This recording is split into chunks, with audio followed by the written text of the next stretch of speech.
সোনাঝুরি জঙ্গলে টোনা তার স্ত্রী টুনি আর মেয়ে টুনটুনের সাথে বাস করত। টোনা ছিল অনেক গরিব। প্রতিদিন রাতে যখন সব পাখিরা ঘুমাতো, তখন পাশের জঙ্গলের চৈতালি নামে এক ডাইনি পাখি বের হয়ে আসতো আর ছাগল চুরি করে নিয়ে গিয়ে জঙ্গলের মাঝে মাংস ছিঁড়ে ছিঁড়ে খেত। এভাবে প্রতিদিন একের পর এক ছাগল চুরি হতে থাকে। তেমনি একদিন টোনা যখন তার উঠোনে আসে, তখন সে দেখে তার একটি ছাগল চুরি হয়ে গেছে। দেখো টুনি, আজ আবার একটা ছাগল চুরি হয়ে গেছে। আমিও তো কিছুই বুঝতে পারছি না যে ছাগলগুলো যাচ্ছে কোথায়। কার এত বড় সাহস যে আমার ছাগল চুরি করে? আমিও কিছুই বুঝতে পারছি না গো। তাহলে কি আমাদের জঙ্গলে কোনো অদ্ভুত পাখি এসেছে যে প্রতিদিন এভাবে ছাগল চুরি করে নিয়ে যায়? কারণ আমাদের জঙ্গলে তো এমন অন্যায় কাজ কেউ করে না। এরপর টোনা টুনি মনে মনে সন্দেহ করতে থাকে। এভাবেই দিন কাটতে থাকে। একদিন জঙ্গলের বাজারে এক মহিলা ঈগল পাখি খাসির মাংস বিক্রি করছিল। এমন সময় টোনা আর ওর বন্ধু বান্টি কবুতর কিছু কাঁচা সবজি কেনার জন্য বাজারে যায়। টোনা, দেখো, জঙ্গলে এক নতুন মাংসের দোকান হয়েছে। আর এই মহিলাকে তো আমরা আগে কখনো দেখিনি। আর এই মহিলা তো আমাদের জঙ্গলে কেউই না মনে হচ্ছে। তাহলে কে এই মহিলা বলো তো? আর এই বাজারে তো আগে একটাই মাংসের দোকান ছিল, আর উনি তো তোমার থেকে ছাগল কিনে নিত। আচ্ছা, এই পাখি কি তোমার থেকে আগে কখনো ছাগল কিনে নিয়েছিল? না তো, উনি আমার থেকে ছাগল কিনে নেয়নি। আর আমি তো এই পাখিকে আজ প্রথম দেখলাম। কে উনি? সেসব না হয় বুঝলাম, তাহলে ইনি কে? আর ইনি ছাগল কোথায় পেল? টোনা আর বান্টি কবুতর এসব নিয়ে আলোচনা করতে থাকে। এরপর ওরা দুজন মিলে সেই অপরিচিত পাখির কাছে যায় আর জিজ্ঞেস করে, আগে আপনি কোথা থেকে ছাগল কিনে এখানে বিক্রি করতে এসেছেন? আপনাকে তো আগে কখনো দেখিনি। আপনাদের এত কিছু জানার কি দরকার বলুন তো? মাংস কিনতে আসলে কিনুন, নয়তো এখান থেকে চলে যান বলছি। আপনাদের উত্তর দিতে আমি একটুও পারবো না, বুঝেছেন? পাখিটির এমন কথা শুনে টোনা আর কোনো প্রশ্ন করে না। টোনা আর বান্টি কবুতর সেখান থেকে চলে আসে। সন্ধ্যাবেলা টোনা আর টুনি গল্প করছিল। জানো টুনি, আজ সকালে দেখলাম এক অপরিচিত পাখি মাংস বিক্রি করছে। আমি তো এটা বুঝতে পারছি না যে ওই পাখি কোথা থেকে ছাগল কিনে আনছে। টোনা, এই পাখিটাই সেই ছাগল চোর নয় তো, যে রোজ আমাদের ছাগল চুরি করে? না না টুনি, এ কি করে সম্ভব? আমার থেকে যারা যারা ছাগল কিনে নেয় তারা তো আমার বাড়িতে এসে ছাগল নিয়ে যায়। তাহলে এত কিছু ওই পাখির জানার কথা কি করে বলো? আমার মনে হয় এই সব কিছু অন্য কারো কাজ, কারণ ওই পাখিকে আমি আজ প্রথম দেখলাম। তবে যাই হোক না কেন, চোরকে তো আমার ধরতেই হবে। তারা যখন এসব কথা বলছিল, তখন সেখানে টুনটুন চলে আসে আর বলে, বাবা বাবা, আমি আজ খাসি মাংস খাবো। বাবা, মা, তুমি বাবাকে মাংস আনতে বলো না। মা, ঠিক আছে ঠিক আছে, আমার মেয়ে আজ মাংস খেতে চেয়েছে আর আমি খাবো না, তা কি করে হয় বলতো? তুই চিন্তা করিস না মা, আমি আজ রাতেই তোকে খাসির মাংস রান্না করে দিব। টোনা, যাও, তুমি মেয়ের জন্য খাসির মাংস কিনে নিয়ে আসো। অনেক দিন হলো আমরা মেয়েকে ভালো মন্দ খাওয়াই না। কিন্তু টুনি, এই সময় কি দোকান খোলা আছে? সন্ধ্যার আগেই তো সব দোকান বন্ধ হয়ে যায়। আচ্ছা ঠিক আছে, তুমি যখন বলছো আমি গিয়ে দেখি দোকান খোলা আছে কিনা। এরপর টোনা রাতে জঙ্গলের সেই বাজারটায় যায় আর গিয়ে দেখে চারিদিকে অন্ধকার আর সবগুলো দোকান বন্ধ। একটি পাখিও সেখানে দেখা যাচ্ছিল না। তখন টোনা মনে মনে ভাবতে থাকে, সব দোকান তো বন্ধ, একবার ওই মহিলা পাখির দোকানে গিয়ে দেখা যাক যদি খোলা থাকে।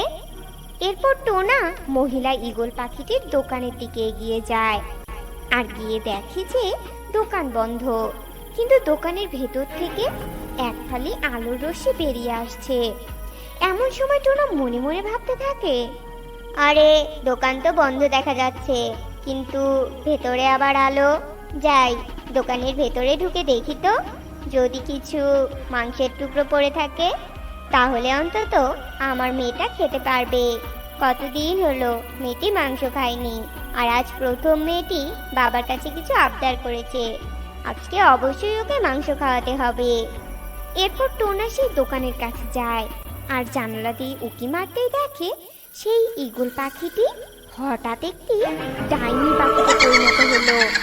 আর সে সেখানে রাখা ছাগলগুলোকে মেরে ছিঁড়ে ছিঁড়ে খেতে থাকে, এবং সেই ডাইনি পাখি খেতে খেতে বলতে থাকে, আরে আরে আরে, এই ছাগল খেতে তো বেশ সুস্বাদু। তবে যাই, আরো একটা ছাগল চুরি করে নিয়ে আসি। এই ছাগলটা অর্ধেক কাজ খাবো, অর্ধেকটা কাল দোকানে বিক্রি করব। খুব মজা, খুব মজা। টোনা এই সব কিছু আড়াল থেকে দেখে দোকানের ভেতর চলে আসে আর বলে, আরে তুমি কেন আমার দোকান থেকে ছাগল চুরি করে নিয়ে আসো? তুমি চাওটা কি? আমরা খুব গরিব পাখি, আমাদের এত লোকসান করে তোমার কি লাভ হচ্ছে? হ্যাঁ? এই কথা শুনে ডাইনি পাখি অনেক রেগে যায়, আর সে বলে, কি তোর এত বড় সাহস? তুই আমার সামনে এসে আমাকে এই ব্যাপারে কথা বলছিস? তাহলে তো আজ তোকে মেরেই ফেলবো আমি, আর তোর মাংস মজা করে খাবো। এদিকে ডাইনি যখন টোনাকে এভাবে বলছিল, অন্যদিকে টুনটুন বাবার জন্য অপেক্ষা করছিল। মা, মা, বাবা এই রাতে মাংস কিনতে গেল, তাহলে বাবা এখনো ফিরছে না কেন? মা, তুমি আর কখন আমাকে রান্না করে দিবে? আমি মনে হয় আজ না খেয়ে ঘুমিয়ে পড়বো, আমার তো খুব ঘুম পাচ্ছে। মা শোন মা, তোর বাবা এই রাতের অন্ধকারে বাজারে গেল, আমি ঠিক বুঝতে পারছি নিশ্চয়ই কোনো বিপদ হয়েছে। তুই বাড়িতে থাক মা, আমি আসছি। আমাকে মারবেন না, আপনি আমাকে মারবেন না। তোকে আজ কেউ বাঁচাতে পারবে না। খুব সাহস করে আমার সামনে এসেছিস তাই না? এবার মর। এই বলে ডাইনি পাখি টোনার দিকে এগোতে থাকে, আর তখনই টুনি চলে আসে। টোনা, তুমি একদম ভয় পাবে না। আমি জানতাম এখানে এমন কিছুই হবে, আর আমাদের ছাগল চুরির পেছনে যে এই ডাইনি আছে তা আমি ঠিক বুঝতে পেরেছি। তাই তো আমি আসার সময় গঙ্গার জল নিয়ে এসেছি। এবার তোকে ভস্ম করে দিব শয়তান ডাইনি। এরপর টুনি গঙ্গার জল ডাইনির শরীরে ছুঁড়ে মারে, আর ডাইনির শরীরে সেই জল পড়তেই ডাইনির শরীরে আগুন লেগে যায়। বাঁচাও, বাঁচাও, জ্বলে গেলাম গো, আমি পুড়ে গেলাম। এরপর ডাইনি জ্বলে পুড়ে ছাই হয়ে যায় এবং চিরকালের জন্য অদৃশ্য হয়ে যায়। আর তার কিছুদিন পর টোনাটুনি একটি মাংসের দোকান দেয়। জঙ্গলের সব পাখিরা তার থেকে মাংস কিনে নিত আর খুশি হতো। ধীরে ধীরে টোনা অনেক টাকার মালিক হয়।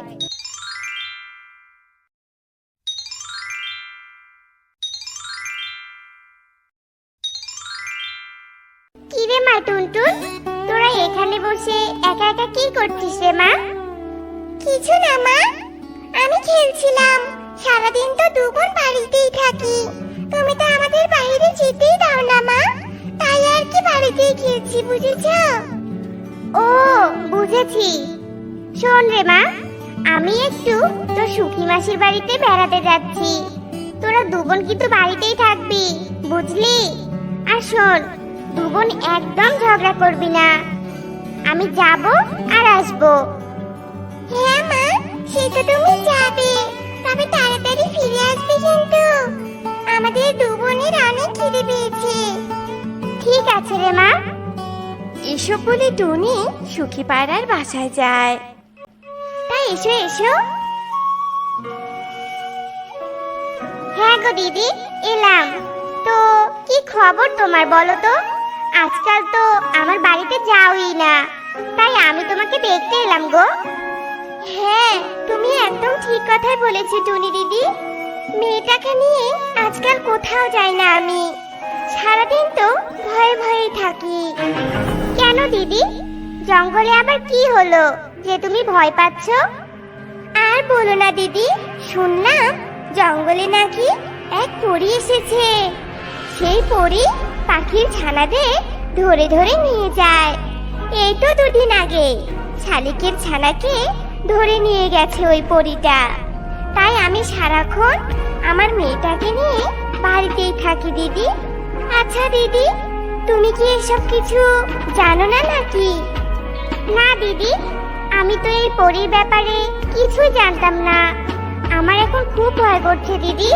থাকো তবে, আমি এক্ষুনি বাড়ি যাচ্ছি। বাড়িতে তো আবার মেয়ে দুটোকে একাই রেখে এসেছি। এসব কথা বলে টুনি তাড়াতাড়ি করে তার বাসায় ফিরে যায়। মা, ও মা, তুমি এত তাড়াতাড়ি সুখী মাসির বাড়ি থেকে ফিরলে যে? আর মা, আজ তোমার এত মন খারাপ কেন দেখাচ্ছে? কি হয়েছে বলো তো?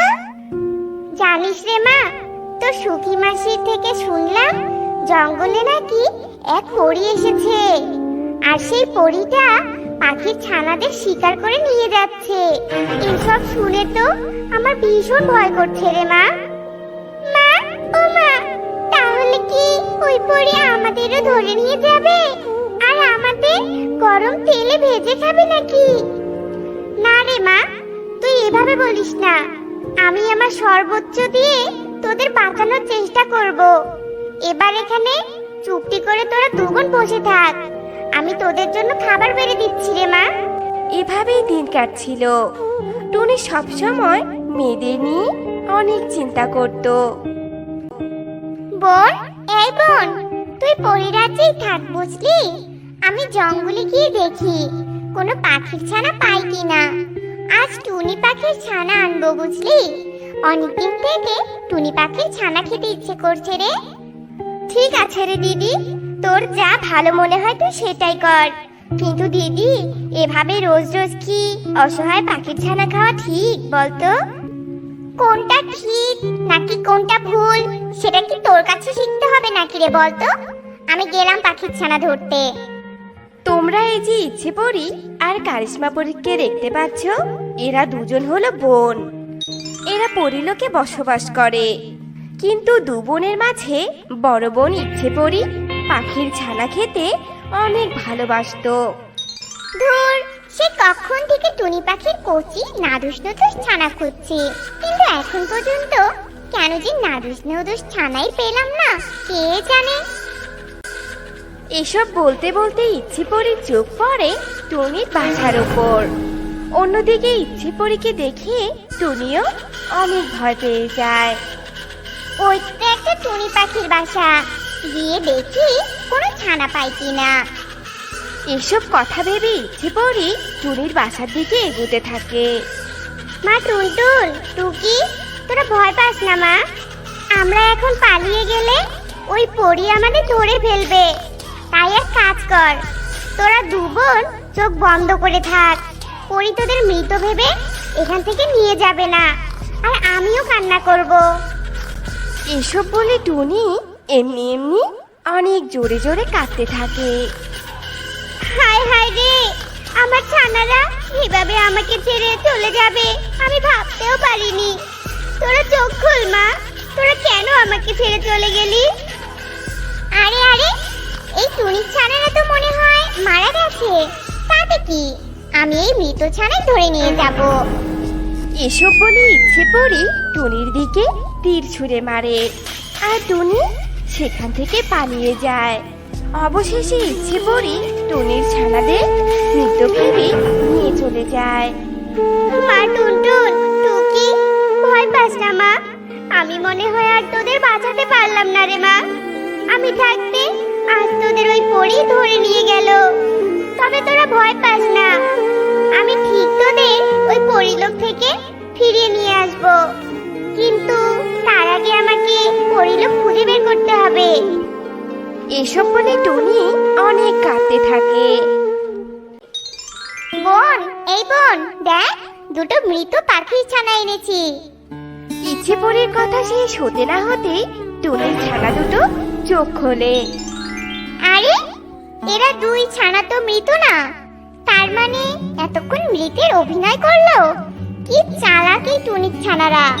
বোন শোন, এদের এক্ষুনি তেলে ভেজে নিয়ে আয়। টুনটুন আর টুকি এসব কথা শুনে অনেক ভয় পেয়ে যায়, আর কারিশমা পরীকে বলতে থাকে, না না মা, তুমি আমাদেরকে গরম তেলে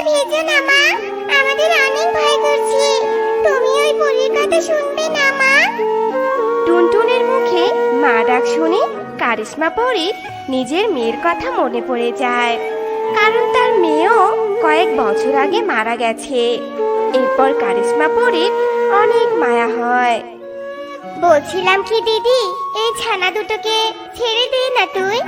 দেখ কিভাবে মামা করে ডাকছে, খুব কষ্ট হচ্ছে রে দিদি। এই ছোট ছোট বাচ্চা দুটোকে খেয়ে কি লাভ বলতো?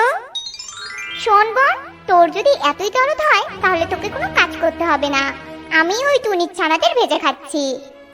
ঠিক আছে দিদি, তবে আজ খাওয়ার দরকার নেই ওদের। আমি তোকে কাল বরং ওদের রান্না করে দিব, কেমন? আজ তো আমি তোর জন্য তোর অনেক পছন্দের খিচুড়ি রান্না করেছি, চল খাবি চল। এভাবেই সেই কারিশমা পরী ওদের দু বোনকে বাঁচিয়ে দেয়। বোন, এই বোন, আজ ওই ছানা দুটোকে রান্না করিসনি কেন বলতো? এক্ষুনি রান্না করে দে বলছি। দিদি, এই দিদি, আজ পাখির ছানা তুই কি করে খাবি বলতো? আজ তো ঝিমলি পরি আমাদের নিমন্ত্রণ করেছে, ভুলে গেলি তুই? সেখানে যাবি না? এভাবেই কারিশমা পরী রোজ রোজ কোনো না কোনো বাহানা দিয়ে টুনটুন আর টুকিকে বাঁচিয়ে রেখেছিল। শোন বোন, আজ আর কোনো বাহানা দিতে পারবি না তুই। এক্ষুনি গিয়ে ছানা দুটোকে রান্না করে নিয়ে আয়। এরপর পরী ওদের দু বোনকে রান্নাঘরে নিয়ে যায়। মা, ও মা, তুমি আমাকে মেরে ফেলো, কিন্তু আমার ছোট্ট বোনটাকে তুমি ছেড়ে দাও। ও তো অনেক ছোট। ও মা, ছেড়ে দাও না ওকে মা। আমাকে ক্ষমা করে দে রে মা। আমাকে মা ডাকার পরও আমি তোদের বাঁচাতে পারলাম না। কারিশমা পরী যখন এসব বলছিল তখনই টুনি সেখানে ছুটে চলে আসে। মারবেন না, মারবেন না আমার মেয়েদের। আমার মেয়ে দুটো ছাড়া যে আমার আর কেউ নেই, দয়া করুন আপনি। ও, আপনি তাহলে ওদের মা? আপনি কোনো চিন্তা করবেন না, আমি আপনার মেয়েদের কিছুই হতে দিব না, কারণ ওরা যে আমাকেও মা বলে ডেকেছে। আপনি বরং এখন আপনার ছানাদের নিয়ে এখান থেকে ছুটে চলে যান।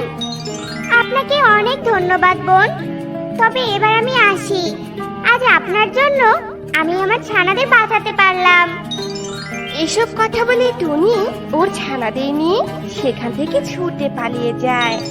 আর কারিশমা পরী দুটো মুরগির ছানা রান্না করে ইচ্ছে পরীকে খেতে দেয়, কিন্তু ইচ্ছে পরী কিছুতেই কিছু বুঝতে পারে না।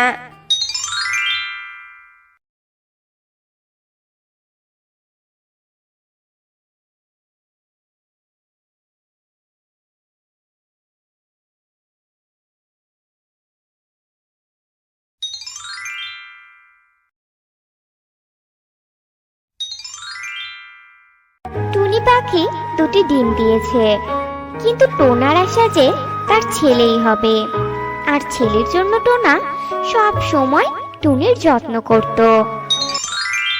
জানো টুনি, আমার এখন কত খুশি লাগছে। আর কদিন পরে তোমার এই সুন্দর সুন্দর ডিম দুটো থেকে দুটো নাদুস নুদুস ছেলে ছানা বের হবে, আর আমাকে বাবা বাবা বলে ডাকবে। হ্যাঁ গো টোনা, আমিও তো ডিম দুটো দিয়ে অনেক খুশি। কিন্তু টোনা, এই ডিম থেকে ছেলে ছানা বা মেয়ে ছানা যাই হোক না কেন, আমি দুটোতেই খুশি। না গো টুনি, আমার ছেলে ছানাই চাই। আমি আমার ছেলেদের সাথে খেলবো, মজা করব, ওদের উঠতে শিখাবো, কত স্বপ্ন আমার ওদের নিয়ে। তবে আমি এখন দানা খুঁজতে যাই টুনি, তুমি বাসাতেই বসে থাকো। এই কথা বলে টোনা দানা খুঁজতে চলে যায়, আর টুনি তার বাসায় বসে ডিমে তা দিতে থাকে। টোনা আমার কথা একেবারেই বুঝতে পারে না, সারাদিন শুধু একই কথা বলে, ছেলে হবে ছেলে হবে। তবে আমার কোনো সমস্যা নেই, যা ভগবান আমায় দেবে আমি তাতেই অনেক খুশি। টুনি বোন, শুনলাম আর কদিন পরেই নাকি তোমার ডিম ফুটে দুটো সুন্দর সুন্দর ছেলে ছানা বের হবে। টোনা তো এই কথা বনের সব পাখিদের বলে বেরিয়েছে। হ্যাঁ গো, আমার ডিম থেকে আর কদিন বাদে ছানা হবে। তবে আমি টোনাকে নিয়ে অনেক চিন্তায় আছি। টোনা তো ছেলে ছেলে করে আমার মাথা খাচ্ছে, কি যে করব ভেবেই পাচ্ছি না।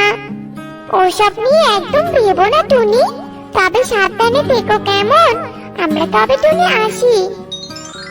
এ কথা বলে মিষ্টি টিয়ে আর সুখী পায়রা সেখান থেকে চলে যায়।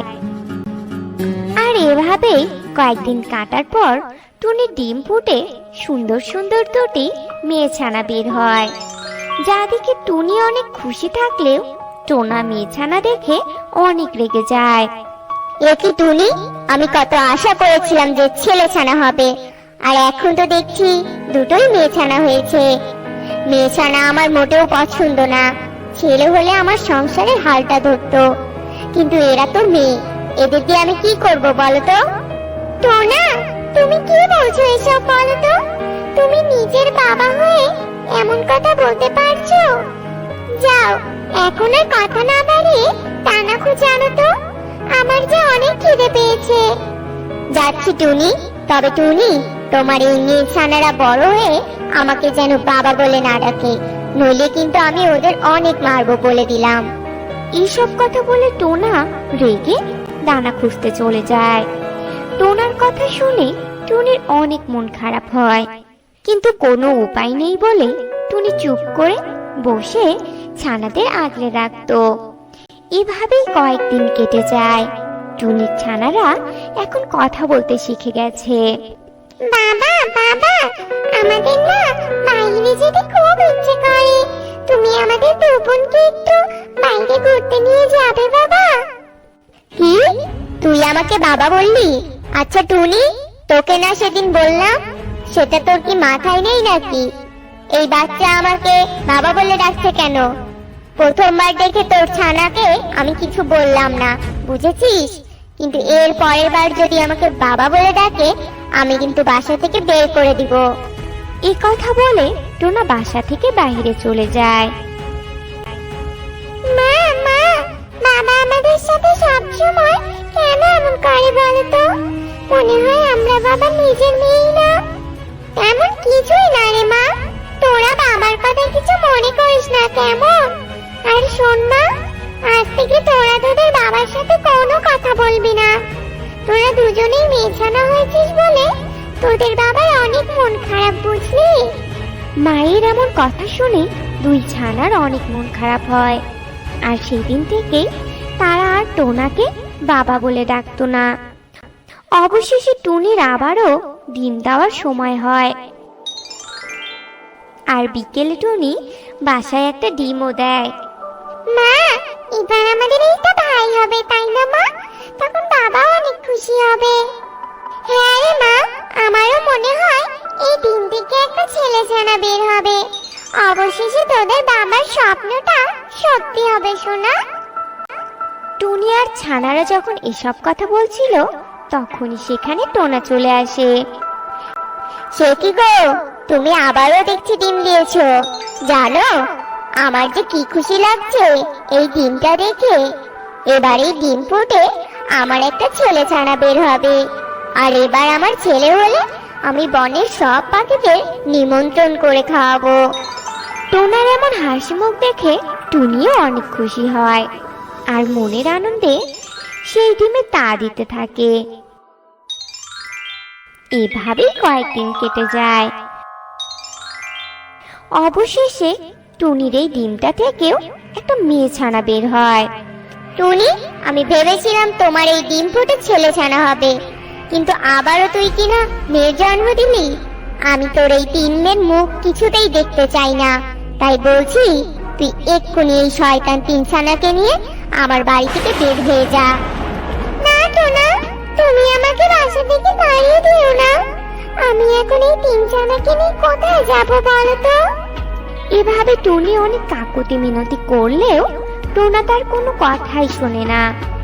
তখন টুনি তার তিন কন্যাকে নিয়ে বাসা থেকে বেরিয়ে যায়। এরপর টুনি তার তিন কন্যাকে নিয়ে সেখান থেকে চলে যায়, আর একটা বড় গাছে বাসা বানায়, আর সেখানেই থাকতে শুরু করে। এভাবে বেশ কয়েক মাস কেটে যায়। এদিকে একদিন টোনা দানা খুঁজতে যাচ্ছিল, হঠাৎই তার মাথায় একটা গাছের ডাল ভেঙে পড়ে আর টোনা ভীষণ আঘাত পেয়ে মাটিতে পড়ে যায় আর সাহায্যের জন্য অনেক কাতরাতে থাকে। এদিকে টুনির দুই ছানা টুনিকে বলে, মা মা, তুমি তো রোজ দানা খুঁজতে যাও, আজকে না হয় আমি আর বোন দানা আনতে যাই। ও মা, যাই? তুমি বরং বাসাতে বসে ছোট বোনকে নিয়ে থাকো, কেমন? ঠিক আছে মা, যা, তবে তাড়াতাড়ি বাসায় ফিরে আসবি, বলে দিলাম। এরপর দুই ছানা খুশি মনে দানা আনতে চলে যায় আর পথেই টোনাকে তারা আহত অবস্থায় দেখতে পায়। কিন্তু অনেক ছোটতে বাবার কাছ থেকে চলে আসায় তারা আর টোনাকে চিনতে পারে না।